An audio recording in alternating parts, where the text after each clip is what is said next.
I lied for 24 years with a straight face and a steady pulse. Beta-born, I'd say. Quiet, blood, harmless. But there's nothing quiet about a prophecy that howls through your veins. Tonight, the lie cracked. Silver bells rang for the Alpha's coronation, and I felt my suppressant vial fracture in my pocket, glass biting my palm, moonlight cutting the hall into ribbons. My scent broke like a storm through stained glass, wild honeysuckle, rain on stone, copper heat. Heads snapped, growls shivered. The new Alpha turned on the dais, crown still in the High Elder's hands, and his eyes found mine, as if they'd been hunting me for a century. Mine, he breathed. And the world, my careful borrowed world, caught flame. If you believe fate can be cruel, hit subscribe. I'm about to confess how a prophecy put chains on my wrists and a crown at my feet, and how I chose blood over destiny. Prologue. The blood. Mark. My name is Lyra, I'm 24. I stitched names to my skin like patches so none could cling too long. In Wilder's Market, they called me Ash. In the quarry town beyond the frost line, I answered to Mags. In every place, I learned the exits first, the win second, and the faces of the men who stared too long, third. I am an Omega, not the soft kind they write songs about, the kind mothers whisper over, hands trembling, the last moon's blood, the kind priests hunt while pretending to pray. The kind kings will tear a kingdom apart to own. Every month, on the night the moon thinned like a blade, I performed a ritual that did not belong to me. I locked my door, drew the curtains tight, and burned a letter sealed in silver wax. The wax bore my real name, Lyra, carved in a script my bones recognized, though I never learned it. The paper always smelled faintly of salt and rain. The words never changed. Little moon, they are looking for your scent, not your face. Never let them smell you. Never trust a crown. Never trust a beta who doesn't flinch at blood. If the bond calls, run faster. Mother. I have 4 scars that prove she was right. One on my forearm from the night I was 11, and a priest poured blessed silver on me to test if I would blister. One on my shoulder, where a rival pack's collar once bit. One on the inside of my wrist, a thin white crescent where I cut out a tracker. And the last across my palm, a jagged line shaped like a crooked smile, made by the vial I broke tonight. Before the coronation, I kept to borders. Border towns like mine are made of half-truths, houses half-finished, laws half-kept, oaths that stick only when wet with wine. I slept above a chandler's shop and masked my heat with tinctures I brewed myself. Bitter, acrid, effective until the moon sharpened. Suppressants made my tongue numb, my senses dull, my heartbeat a muffled drum behind cotton. They were mercy, and they were a cage. The chandler, old Marin, never asked about the ring of salt I poured across my threshold, or why I checked the street 3 times before sunrise. She had the busy hands of someone who had buried secrets. She let me pay in the currency I could afford, late-night labor and stories. Tell me one with a happy ending, she'd say, dipping wicks into vats that smelled of honey and smoke. I don't know any, I would answer. It wasn't bitterness, it was arithmetic. Omegas like me do not end happy. We end, claimed, crowned, or killed. The prophecy is not long, that's what makes it dangerous. Long prophecies are libraries. Short ones are knives. Blood of the last moon, womb of the first sun. Bear the alpha blessed or break the alpha line. 1-drop crowns, 1-drop kills. It was etched onto a scrap of lambskin hidden in a box my mother pressed into my hands the night we ran. I remember the night, the smell of damp ash, my mother's breath coming fast. She dressed me in clothes that weren't mine. A boy's wool coat, too big, boots stuffed with straw, a wool cap that made my ears itch, and said things that tasted like iron and truth. Little moon, listen. She cupped my cheeks, her fingers smelling of pine resin. If they catch us, they won't, I said. Children make brave promises out of ignorance. If they catch us, she repeated, remember it isn't your face they want. It's the blood that answers when they call. She tapped the center of my chest. It's this. What answers? I asked. The part of you that was promised before you were born. Who promised me? My mother's gaze flicked to the window toward a sky that had begun to thicken with clouds. A goddess that thinks she owns wolves. We didn't sleep that night. We ran until our lungs burned. Men who smelled of incense and oil chased us as far as the river, then stopped, as if there were a line they could not cross. My mother waded in first, water seizing our ankles like cold hands. When we reached the far bank, she pressed a knife into my palm and closed my fingers over it. If a king ever looks at you with hunger, cut him, she told me. If he looks at you with love, run faster. What if he looks at me with both? She kissed my brow. Then you will have to decide what kind of ending you can live with. We found the border town by accident. All safety is accidental. We settled into a routine shaped around vanishing, quiet markets at dawn, deliveries at dusk, stain our hands with honest work so no one notices what we do not say. People remember clean faces. They forget those smudged with tallow and dust.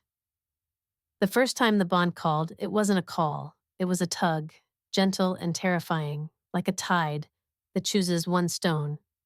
I was 16, shelving jars at the apothecary when heat brushed my skin with a fever that wasn't mine. Outside, a caravan clattered by. A dozen wolves in human skin scented with cedar and smoke. One looked up. Just one. And something inside me leaned. I drank an entire vial of suppressant that night and woke with a headache like a split log. The tug receded. In its place, a quiet emptiness, a solved hunger. I thought I had won. Years taught me better. The bond is patient, like rust. It eats slow.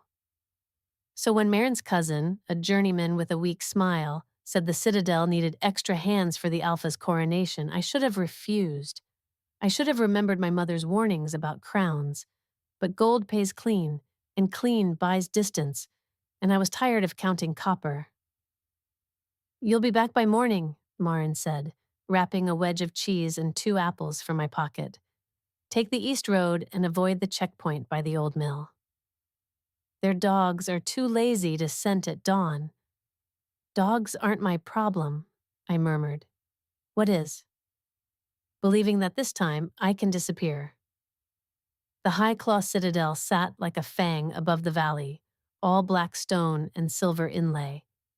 Inside, corridors hummed with ritual, the rasp of metal polish, the hush of linen over wood, the nervous laughter of courtiers who pretend not to be afraid of the king they are about to crown. The moon chamber at the heart of the citadel was a circle of pale marble veined with scarlet, as if the stone itself remembered old blood. I kept my head down. Work is a disguise that fools kings.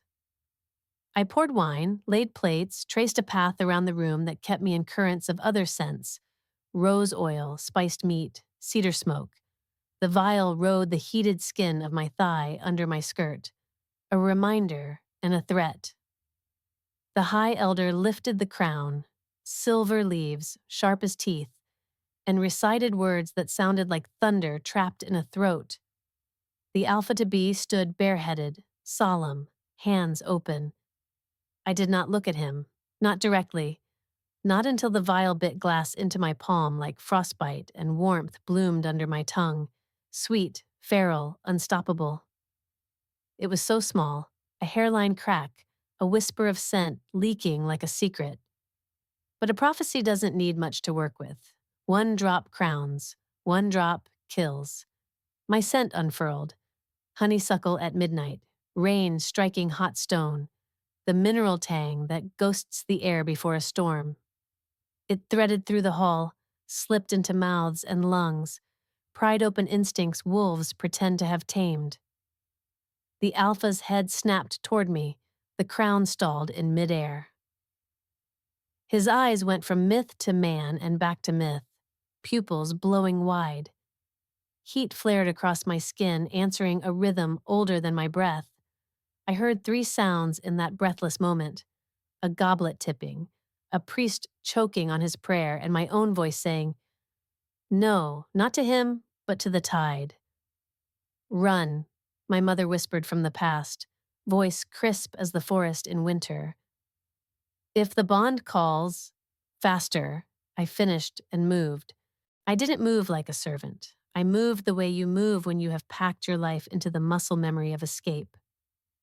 I slid behind a pillar, ducked under a candlebearer's arm, cut through the scent of wine and sweat and old limestone toward the east corridor.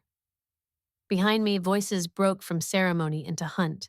The word Omega traveled the room like a spark through wheat. "Omega!" a priest cried. "Last moon!"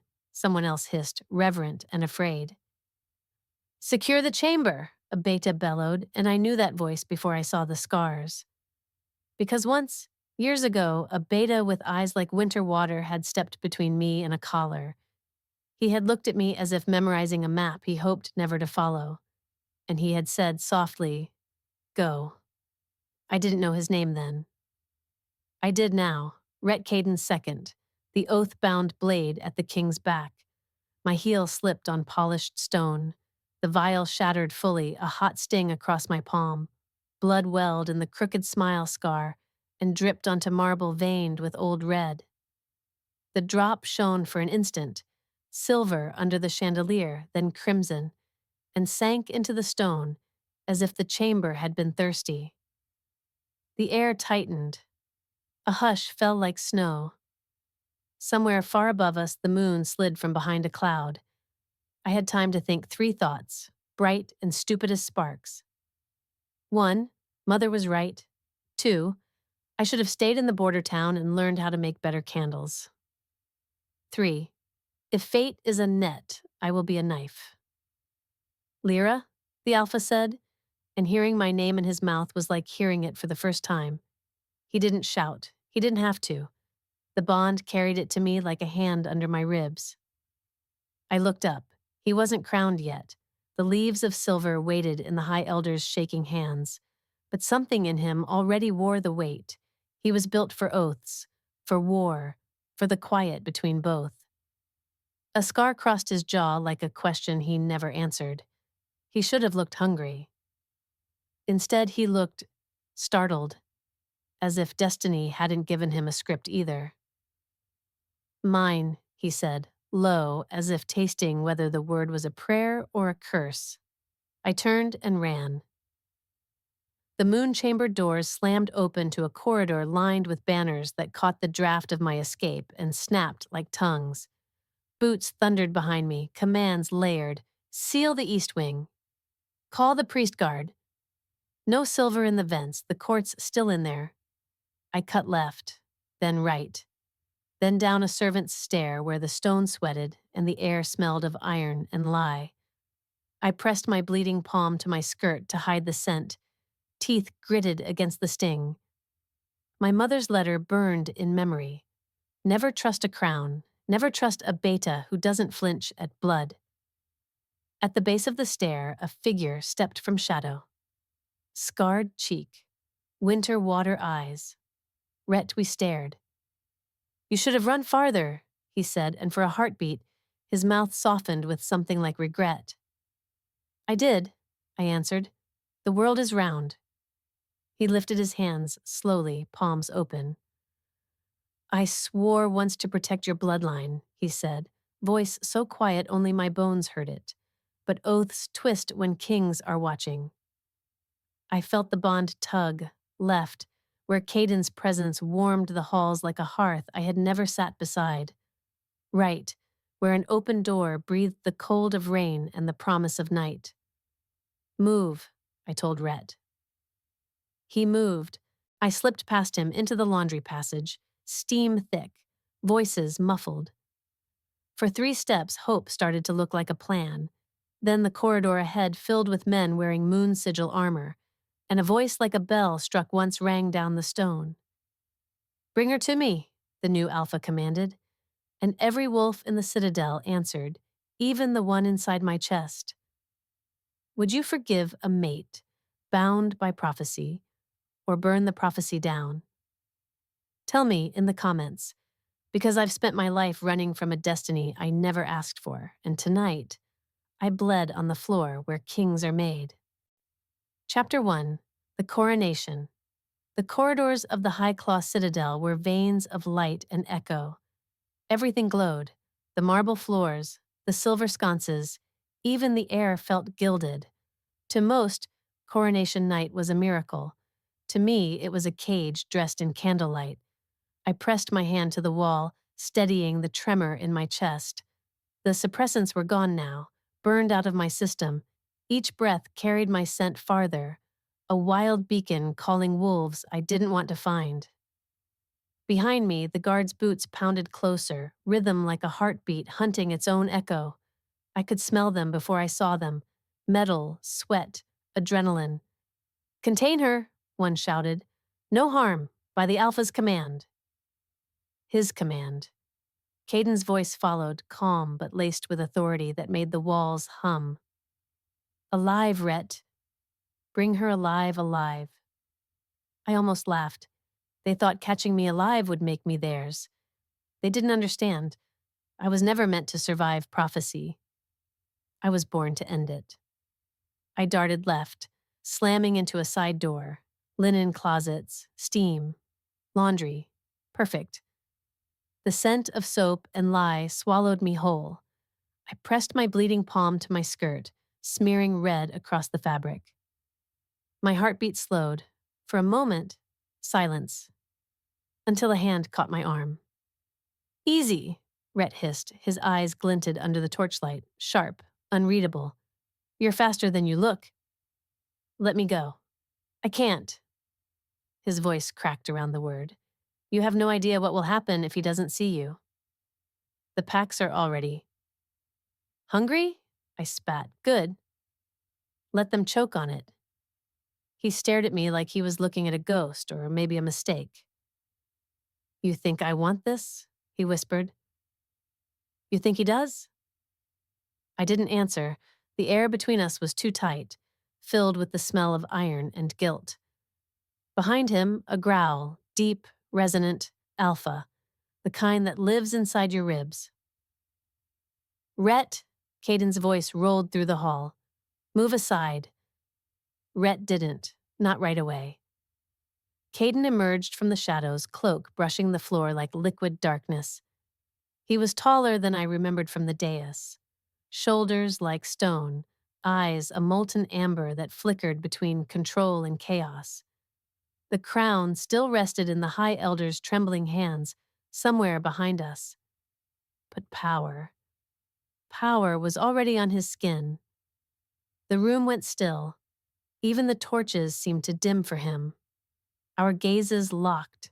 Every story my mother ever told me about fate and blood and wolves fell silent in that heartbeat. "Lyra," he said softly, and my name sounded like a confession. I hated that it trembled something in me. "I don't know you," I managed. "No," he murmured, "but I've felt you. Every night since the moon's last turning. You hide well, little one. Don't call me that." His lips twitched, not quite a smile. "Then what should I call you?" "The last moon, the one who can unmake my bloodline." "Try stranger who wants nothing from you?" The air thickened. He took a step forward, scent cutting through the lie and smoke. Cedar, storms, heat. The kind of scent that made instincts crawl up from under your skin and whisper home. I fought it. I bit the inside of my cheek until I tasted blood, grounding myself in pain. Caden's eyes flicked to my hand. "You're bleeding." "It's mine to spill. And mine to heal." "Stay back," I said, but my voice broke. The bond pulsed, slow, steady, inevitable, like the moon tugging the tide, like a promise sealed before either of us were born. He stopped only when the distance between us was one breath. I felt the warmth radiate from him, the kind that could thaw or burn. I don't want to hurt you, he said quietly. Then don't claim me. Something flickered in his gaze. Pain, maybe. Or prophecy. You think I asked for this bond? I think you wear destiny like armor because you're too afraid of what's underneath. That hit him. He blinked almost as if I'd struck him. You're not what I expected. Good, I said, chin lifting. Then maybe you'll hesitate before putting me in a cage. He exhaled, slow, deliberate. You're already in one, Lyra. We all are, Rhett shifted, torn between loyalty and something heavier. Your Majesty, the elders are waiting. Caden raised a hand. They can wait. His eyes returned to mine. You can run again. But if you do, they'll hunt, not for me, for your blood. You think I'm your enemy. You are my enemy. But I'm the only one who can keep you alive. The words landed between us like a truth neither of us wanted to believe. Alive, I repeated, stepping back. You keep saying that like it's mercy. He didn't answer. His silence was the sound of chains tightening. I turned. The corridor behind me was empty now, the guards gone, the air still trembling from power. When I looked back, Caden was closer, not touching me, not yet, just watching. His voice was low, almost a growl. You can't fight what the moon wrote in your blood. Watch me, I whispered. And then I ran again, past linen piles, through servants' halls, down stairwells slick with rain seeping through stone. I ran until my lungs felt like glass and the bond's pull dulled to a throb behind my ribs. When I finally stumbled into the courtyard, the moon was whole and merciless above me. A bell tolled in the distance. The coronation ended. The Alpha King crowned. And somewhere behind me, Caden's roar split the night. Not in victory, in loss. Because even kings can't chain what the moon has already cursed. Chapter 2. The Capture. The forest didn't welcome me. It swallowed me. Branches clawed at my arms as I tore through the underbrush, barefoot now, skirts ripped to my knees. The rain started slow, silver needles through leaves, and then turned wild, drumming against the earth like war drums. I didn't know where I was going, only that I couldn't stop. The moon followed, bright and pitiless, as if it wanted to watch me fail. Every heartbeat thudded with scent. Mine, his. The bond was a rope between us, invisible but unbreakable. Every time I veered east, it yanked west. Every time I tried to bury myself in shadows, something in my chest pulled toward the light I was running from. I hated that pull. I hated how alive it made me feel. By the time I reached the old ruins, a shell of a temple swallowed by vines, I could barely breathe. The place stank of forgotten prayers. Moss covered the stones, and the altar in the center was cracked clean down the middle, like the goddess herself had given up halfway. I collapsed against it. Cold seeped into my skin. My palm, still bleeding from the shattered vial, pressed against the stone, and the air around me shivered. For a heartbeat, the carved sigils pulsed faintly silver. No, not now, not this. The scent hit me before the sound. Cedar, smoke, rain, Caden. He stepped through the ruins as if the forest itself parted for him. No crown this time. Just dark clothes clinging wet to muscle, eyes bright enough to set the night on fire. Run all you want, he said softly. The bond doesn't break. You can't hide from what you are. I pushed to my feet, trembling but defiant. What I am is none of your concern. He took one step closer. You think I chose this? You think I did? My voice cracked. You think I wanted to spend my life drugging myself so no alpha could smell me? You think I wanted to be the thing that starts wars? His jaw clenched, rain trailing down the curve of his throat. You were born under the goddess's last blood moon. Every pack has been looking for you since the day your mother disappeared. They say your line can bring balance. Balance? I laughed, ugly, sharp. That's what they call breeding stock now? He winced, but didn't deny it. Your blood, he began carefully, can end the curse. There's always a curse, I snapped, and it always ends with a woman bleeding for it. He stopped in front of me, close enough that his heat pressed against my soaked skin. The rain muffled everything else. Why do you think I stopped the ceremony? He said. They would have chained you in gold, paraded you like a miracle. I told them no, I needed to find you first. You needed to own me first. His eyes flashed. To protect you. Something in me broke open. I shoved him. Hard. Don't you dare use that word. Protection is just another kind of cage. He caught my wrists before I could swing again. Not rough, just firm, grounding. The bond thrummed between us like a live wire. I felt the warmth of his breath against my cheek, the tremor in his grip. Lyra, he murmured, I don't want to hurt you. But if the council finds you, then let them. I can't, because the prophecy says I'll make you a god? Because I don't want to lose you. The words hit harder than any command. For a heartbeat, the world went still except for the rain. I saw something unguarded in his eyes. Fear, not dominance. Loneliness. The same kind I'd carried my whole life. But before I could speak, a new scent cut through the rain. Iron and betrayal. Rhett, he emerged from the tree line, sword drawn, flanked by guards. I'm sorry, Your Majesty, he said, voice hollow. The council overruled your command. They want her delivered. Caden's growl was low, dangerous. You swore to me. I swore to the crown, Rhett said. His gaze flicked to me, regret thick in it. She doesn't belong here. I never did, I said quietly. Rhett's men moved fast. One lunged. I ducked and kicked, the move instinctive. Another grabbed me from behind. Caden's roar split the air, shaking dust from the ruins. His power surged. Alpha dominance, raw and unfiltered. Every wolf in the clearing froze mid-breath. Touch her again, he snarled, and you die. But the beta didn't bow. You can't fight destiny either, Caden.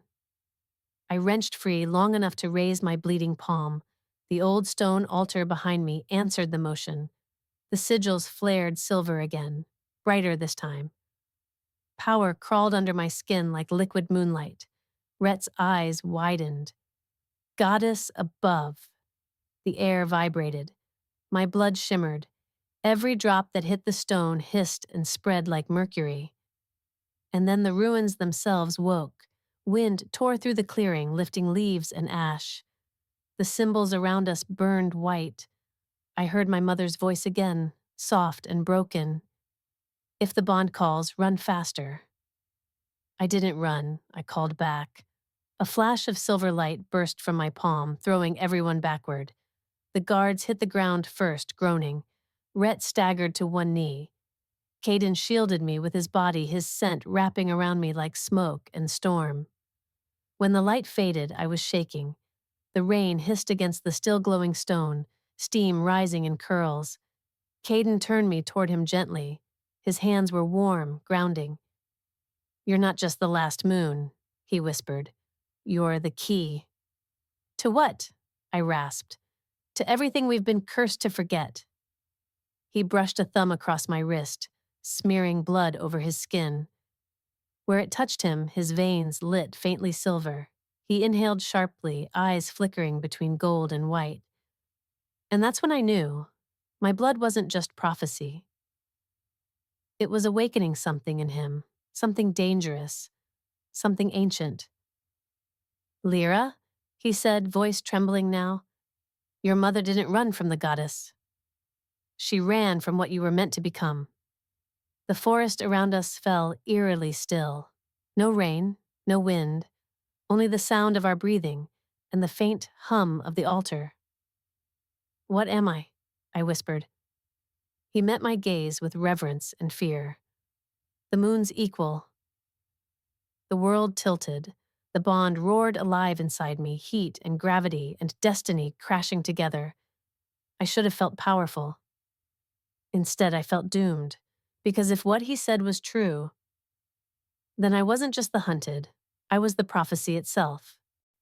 Chapter 3: The Cage and the Bond. When I woke, the moon was staring through a skylight above me, pale, perfect, indifferent. I was back in the citadel, and this time, the chains weren't made of iron. They shimmered faintly silver where they touched my skin, glowing with each pulse of my heartbeat. It wasn't restraint, it was containment. I could feel the hum of magic beneath the metal, a low vibration crawling along my bones, muting the wildness that had erupted back in the forest ruins. My first breath hurt. The air in the moon chamber was heavy, a mix of salt, incense, and something sharper. Him. His scent lingered everywhere. I tried to sit up. The chains tightened like living things. "Don't fight them," a voice said from the shadows. "They respond to your blood." Caden. He stepped into the light, no armor, no crown, just a black shirt clinging to damp skin, sleeves rolled to his elbows. His eyes weren't the fiery gold of an alpha king now. They were dimmer, exhausted, human almost. "What did you do to me?" My voice came out hoarse. "I stopped you from burning yourself alive," he said quietly. "The power that came through you at the ruins, it wasn't meant for mortal flesh. I didn't ask for it. You think I don't know what that feels like?" I glared up at him. "You were born to rule. I was born to run. We are not the same." He moved closer, stopping just short of the silver ring drawn into the floor around me. "You don't understand what you are, Lyra." "Then tell me." He hesitated. "You are the moon's blood-made flesh. The last Omega born under her curse and her promise. My ancestors were bound to protect and, if needed, claim that bloodline. When your scent broke suppression, every wolf in the kingdom felt it, including me. You mean the goddess forced you to want me?" He flinched at my tone. "It's not desire, it's destiny." "That's worse." He knelt, voice soft but charged. "The bond is the goddess's language, Lyra. You and I were her last sentence." I laughed bitterly. "Then she needs an editor." His mouth twitched. For a moment, I almost saw the man behind the crown. "You don't hold back, do you? Try being hunted your whole life and see if politeness survives." He sighed and reached into his pocket, pulling out a small glass vial. Intact, uncracked. "My suppressant formula." "Your concoction," he said. "The healers found it on you. It masks your scent perfectly." "Impressive. Give it back." He shook his head. "No, if you keep hiding, the bond will only grow wild. It'll hurt you. I've lived with pain before. This is different." I met his gaze squarely. "You mean it'll hurt you?" Silence. He didn't deny it. He moved to the edge of the ring, fingers brushing the air just above the silver markings. I felt it, the faint buzz of his presence against the boundary. The air warmed, scent thickening between us, that magnetic pull building again. The bond wanted contact. The goddess wanted obedience, and I wanted neither. "Why chain me at all?" I asked finally.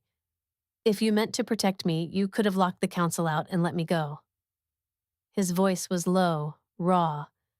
"If I let you go now, they'll tear the borders apart to find you. The prophecy said your blood will crown or kill the Alpha Blessed. They think you're a weapon, and you?" His gaze locked on mine. "I think you're the only thing keeping me from becoming one." The words hit deep, somewhere between pity and confession. He crossed the line. The silver hissed faintly where his boot touched it, but he didn't stop. One more step, and he was inside the circle. The air crackled with power. "Don't," I warned. "The chains." I don't care. I don't. He knelt beside me. The scent of rain and cedar filled my lungs. His hand hovered near my wrist, close enough that I could feel heat radiating from him. The bond surged, electric, terrifying. Every instinct screamed for distance. Every nerve begged for contact. Tell me what you feel, he whispered. I feel trapped. Try again. I closed my eyes. The world tilted. My heartbeat synced with his. Too fast, too loud, too close. I could feel the hum of power between us, old and aching, like the universe breathing through two broken bodies. It feels like recognition, I whispered finally. Because we were made to find each other. Don't say that. He smiled sadly. You're trembling. I'm furious. Good. He leaned in closer. Keep that. It means you're still you. For a second, his hand brushed mine. The chains flared silver, flooding the chamber with blinding light. I gasped, and something inside me snapped.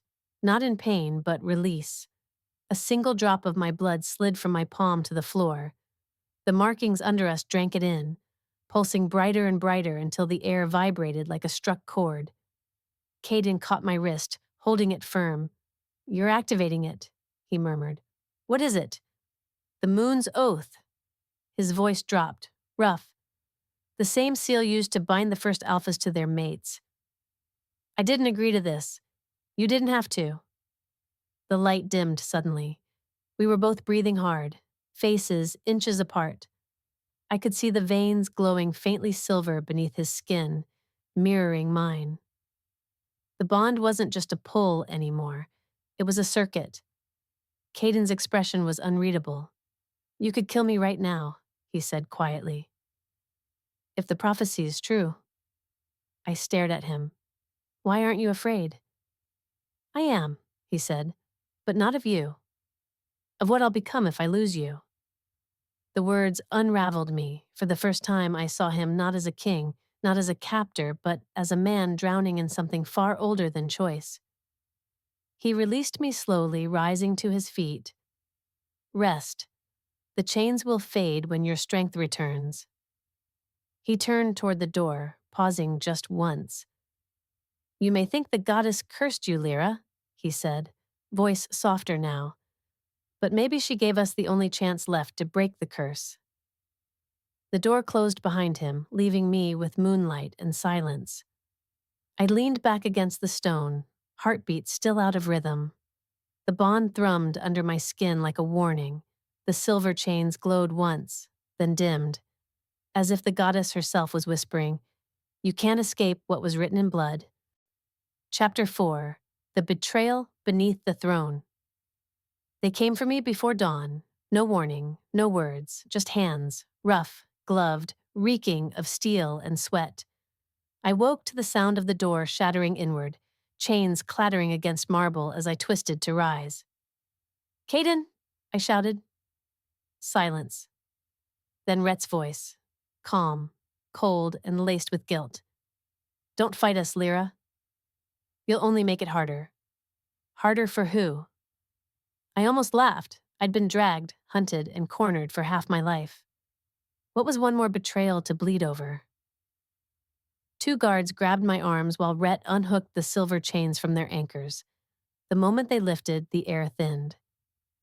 The chamber lost its hum, that strange sense of safety within danger. Caden's scent was nowhere. Where is he? I demanded, struggling as they pulled me toward the door. Rhett didn't meet my eyes. The council summoned him. They finally crowned him during the night. So I missed the ceremony, I said bitterly. Shame. I wanted to see who they chained him to. He winced. Don't do that. Don't pretend you don't care. Pretending is the only thing that's kept me alive. The hallway beyond the moon chamber was empty, torches burning low. Every step echoed too loud, too final. I'd seen enough dungeons to know where we were headed, but instead of turning toward the prison levels, Rhett steered us toward the throne wing. The council's scent hit me before I saw them. Old, male, heavy with dominance and deceit. The Moon Council sat like carrion birds around the dais, their robes glinting faintly with embroidered runes. Caden stood at the center, head bowed, hands clasped behind his back. The crown sat crooked on his dark hair. He looked exhausted, not defeated, but close. "Your Majesty?" one of the elders rasped as I was dragged forward. "The creature is awake." "We await your command, creature." I clenched my fists, silver from the chains still shimmering faintly against my wrists. Caden's eyes flicked up at the word, sharp and dangerous. "She's not a creature. She's a prophecy," another counselor sneered. "And prophecies are meant to be fulfilled, not pitied." Rhett stepped forward, shoulders tight. "We can't hold her here much longer. Her power is unstable. The binding sigils weakened overnight." "Then drain her," the first elder said. "A few vials of her blood will be enough to test the crown's protection." The room spun. "Test it?" I spat. "You mean use me?" Caden's jaw tightened. "Enough." "She's dangerous, my king," the elder pressed. "If she will not submit, then she's under my protection," Caden said, voice low but thunderous. "Do you wish to question the goddess's will?" For a second, no one spoke.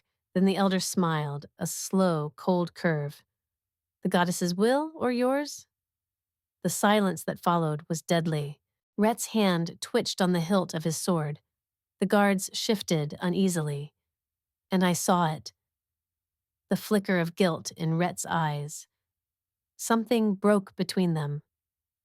The elder turned toward him. "You brought her here, Beta." "You claimed she'd come quietly." Rhett's voice was steady, but his gaze didn't leave Caden. "She would have." "If you hadn't lied about what?" I demanded. The elder smirked. "That you were being protected, dear girl." "Did he tell you?" "It was Rhett who gave the council your trail. Rhett who found your suppressant formula in the border town and realized who you were. Without him, you'd still be free." My chest hollowed. I looked at Rhett. He didn't deny it. "Tell me they're lying," I whispered. He swallowed. "I thought, if I brought you in safely, they'd spare you. That, Caden, could keep you hidden." "Hidden?" I laughed, bitter and sharp. "You sold me like livestock." Caden moved before anyone else did. He grabbed Rhett by the collar, slamming him against the marble pillar. "You betrayed your oath." Rhett didn't fight back. "And you betrayed your people," he hissed. "You were supposed to claim her, bind her, end this curse before it spreads. Instead, you fell in love with her." The word hung in the air like smoke. "Love." My pulse stuttered. Caden froze, grip tightening. "I never," he started, but the denial died in his throat. Because we both knew the truth. Whatever the bond was doing, whatever curse tied us, there was something real underneath it, something neither of us had wanted to name. The elders rose to their feet. "This is treason," one shouted. "Both of you have doomed us." That's when the altar at the center of the hall began to glow. At first it was faint, a silvery shimmer spreading from where the crown rested. Then it flared bright, burning through the floor sigils. Caden turned toward it, eyes widening. "Get back!" But the council didn't listen. They reached for the crown as the glow turned crimson. The air split with a sound like tearing cloth. And suddenly I knew. The goddess was waking. Pain ripped through me. The silver at my wrists burned white hot. My blood, my cursed, sacred blood, began to rise, glowing through the veins in my hands like molten light. Caden lunged toward me, shouting my name, but Rhett stepped in front of him. "No! If you touch her now, you'll die." "I don't care," Caden roared, breaking past him. He reached me just as the first drop of blood fell from my palm to the floor. It hit the stone with a hiss, and the throne room exploded with light. The elders screamed. The guards collapsed. the sigils etched in the marble-burned gold, then shattered. I saw visions of the first Alpha crowned beneath the moon, of an Omega's blood poured into a chalice to seal the bond, of the goddess herself, silver-eyed and cruel, whispering, "Balance is born from sacrifice." When the light faded, Caden was kneeling in front of me, hands on my shoulders, his skin glowing faintly where my blood had touched him. The crown lay melted on the floor. The elders were gone, vaporized or vanished, I didn't know. Rhett stood near the doorway, pale, shaking. "What did you do?" he breathed. Caden looked down at me, his voice barely a whisper. "She didn't do it." The goddess did. My throat was raw. "No, we did." Because I could still feel the bond burning, his heart against mine, our blood mingling where the silver had cut. The prophecy had shifted. It no longer belonged to them, only to us. But even as Caden held me, I saw the horror in his eyes. The throne was gone, the kingdom's magic shattered. And for the first time, I understood what my mother had meant. The prophecy didn't say an Omega would birth an Alpha. It said her blood would crown or kill one, and I had done both. Chapter 5. Blood of the Last Moon. The citadel burned behind us, not with flame but with light, a pale lunar fire that devoured marble and steel without smoke or heat, cleansing, consuming, final. Caden half carried me through the shattered archway, his arm braced around my waist. My legs felt numb, my vision fractured by afterimages of the goddess's mark. Every step left faint silver footprints that vanished when the next landed. "Don't stop," he said. His voice was rough, ragged. "I'm not the one slowing us down," I murmured. He'd taken most of the blast for me. The skin along his neck and collarbone still glowed faintly where my blood had burned him. We stumbled into the courtyard. The moon hung directly above, full and heavy as if watching us breathe. All around, the pack banners fluttered, their sigils dissolving midair, bonds snapping, hierarchies dying. "What happened to them?" I asked. Caden's hand tightened on my arm. "You broke the throne's link to the goddess. The council's power came from it. Without it," he shook his head, "they're nothing but men again." "And you?" He didn't answer, his jaw clenched, eyes unfocused, like he was listening to something far away. The bond pulsed through my chest, wild and uneven. I felt his heartbeat skipping against mine, every misstep mirrored. Whatever my blood had done to him, it was still inside him. I turned to face him fully. "You're hurt." "It's more than that," he exhaled, breath shaking. "Lyra, I think the prophecy's still working." The crown melted, but the bond didn't end. It shifted. How? Into me. His eyes flickered silver, not gold, silver. My blood's color, my curse. "No," I stumbled back. "That's not possible. Everything about us is impossible." His voice was quiet, almost a plea. "When the goddess's power hit the chamber, it went through you. It chose a vessel. I was touching you. I took part of it."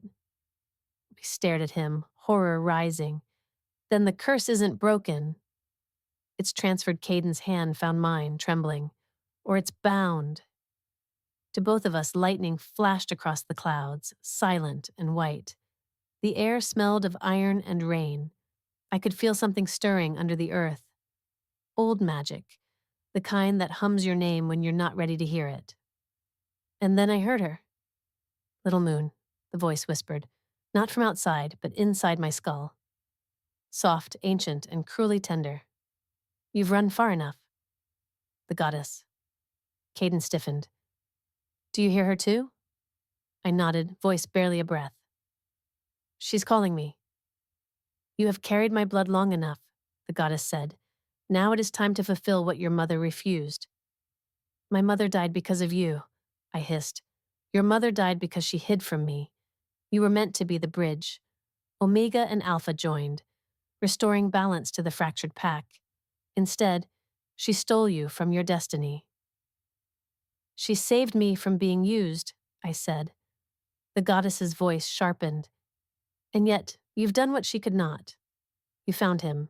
You bled together. You awakened the new moon's air. My stomach dropped. What do you mean, air? Caden's head snapped toward me. Lyra! The goddess's laugh was soft and merciless. The bond between you has already begun to create what I desired. Life woven from blood and light. A child not of the old world, but the new. The blood of the last moon, and the heart of the first sun. Caden's expression broke between awe and dread. A child. No, I shook my head. It's too soon, it's impossible. Is it? The goddess murmured. Your kind are born of miracles and curses alike. The choice remains yours. Bear him and bring dawn to this world, or spill his blood and end it forever. The wind rose. The light around us bent inward, pulling toward the ruins of the moon chamber where the silver fire still burned. Caden gripped my shoulders. Don't listen to her. She wants control. That's all she's ever wanted. She's offering a choice. She's offering sacrifice. The word sliced through me, because he was right. The goddess never asked without demanding something first. I looked at him. His pulse fluttered beneath his jaw. My blood, glowing faintly silver, still traced along his veins. He'd taken my curse into himself without hesitation. You'll die if it stays inside you, I said. Maybe. Maybe that's the price. No. My voice hardened. Not you. Not this time. I stepped closer, pressing my palm to his chest. The warmth beneath my hand pulsed. His heart, my power, our bond. The glow spread through both of us, bright enough to paint the courtyard in silver. Lyra. Let me try. I closed my eyes and reached inward. The power came easily like water breaking a dam. My blood hummed. The air shimmered. I felt the connection, a bridge of light between us, the same that had torn through the throne room. Balance is born from sacrifice, the goddess whispered again. Then take mine, I said aloud. Not his. The light exploded outward, brighter than before. Pain seared through every nerve. I heard Caden shout, felt his hands clutch my arms. The world tilted and then silence. When I opened my eyes, the moon was gone. Clouds covered the sky. The silver glow had vanished from Caden's veins. He was breathing, alive. I, however, felt hollow, like something vital had been pulled from me. He caught me as I swayed. Lyra? What did you do? I gave her what she wanted. My voice was barely a whisper. Blood for balance. He searched my face. You broke the bond? Not broke, I said weakly. Rewrote. His eyes filled with something I hadn't seen before. Hope, fragile and dangerous. Then we're free? Not yet, I murmured. Freedom always comes with a cost. She'll collect it. Behind us, the citadel's ruins flickered one last time before collapsing into ash. The moonlight returned, gentle now, no longer a blade. Caden pulled me close, resting his forehead against mine. Whatever she wants, she'll have to go through me first. I smiled faintly. You don't understand. She already has, because even as the bond quieted between us, I felt a second heartbeat beneath mine, small, distant, steady. The goddess's voice was gone, but her promise wasn't. Epilogue. They say the moon no longer bleeds, but I know better. Every century, she demands a story told in blood, and this time, she chose mine. It's been 3 years since the citadel fell. 3 years since I walked away from crowns and curses, and the whisper of a goddess who mistook control for creation. The forests have reclaimed the marble, the packs rebuilt, smaller now, humbler. Without the throne, there's no single alpha, only a council of equals. Caden calls it peace. I call it mercy. We live beyond the northern ridges now, where the air smells like pine and rain, and the rivers sing loud enough to drown the past. The cottage is small, half wild like me, moss climbing the stone walls, ivy tracing the windows. I like it that way. At night, I tell stories by the fire, stories about wolves who chose love instead of power, and every time, a little voice interrupts me. Mama, again! The child's laugh is silver, sharp, echoing through the cottage like wind through leaves. She has his eyes, gold, rimmed with silver, and my hair, pale as frost. We named her Selene, after the goddess we no longer worship but can't quite forget. Caden stands by the window, arms folded, watching the moonlight trace her face as she builds towers from driftwood and stones. She's stronger than we were, he says softly. She's freer, I correct. He glances at me, the same look he gave me the first night I stopped running. Sometimes I still wake up to his heartbeat pressed against my back, and I remember how fragile the world once was, how close we came to losing it. She'll never know what we did, he murmurs. She doesn't have to. I smile faintly. She's the proof it worked. Outside, the moon rises higher, no longer silver, but tinged faintly crimson like it remembers every drop I gave to buy this peace. The goddess hasn't spoken to me since that night. But sometimes when Selene sleeps and the world is still, I feel her watching, not cruel, not kind, just curious. Maybe she finally learned that mortals make better endings than she does. Caden wraps an arm around me. His warmth still feels like home. Do you ever regret it? He asks quietly. What part? Defying her. Breaking the prophecy. Giving her your blood. I rest my head against his shoulder. No, for the first time, it was my choice, and that's what she never understood. Fate only has power when we obey it. He smiles, pressing his forehead to mine. Then what do we call this life now? Not fate, I whisper, we're freedom. Selena's small hand tugs at mine. Mama, look. She holds up the little tower she's built. The moonlight catches the stones, turning them silver. For a moment I see a crown, then it falls apart with a child's giggle. Caden laughs softly. She's you. No, I say, lifting our daughter into my arms. She's everything we were meant to be. The forest hums. The wind shifts. Somewhere far above, the moon flickers. Once, twice, as if blinking, and for the first time in 100 years, she feels less like a goddess and more like a witness. I step outside, Selene warm against my chest, and lift my gaze to the sky. Blood of the last moon, I whisper, repeating the words that once cursed me, born to crown or kill. Selene stirs, tiny fingers clutching my necklace, the broken silver vial I wear now as a pendant. I smile, finishing the line the goddess never dared to write, or to rewrite everything. Because this isn't a story of surrender. It's the story of how an Omega rewrote the end of the world, with blood, with love, and with her own hands. And under the new dawn, the moon finally rests. If you believe destiny can be defied, if you'd bleed for love, not prophecy, subscribe now and share this with your pack. And remember, the moon may watch, but the story is always ours to tell.